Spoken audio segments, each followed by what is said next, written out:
niya sa dressing room ng EB.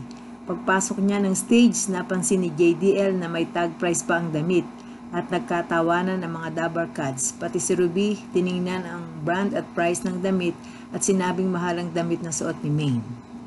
Panoorin natin kung paano nagkasayahan ang mga Dabber Cats. Tingnan natin ang size. Ay, hindi. Small.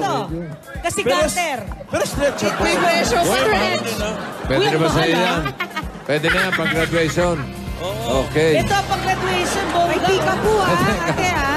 Anong college na igagraduate ang anak mo? SCI po. Anong kinuha? Tingnan natin ang size.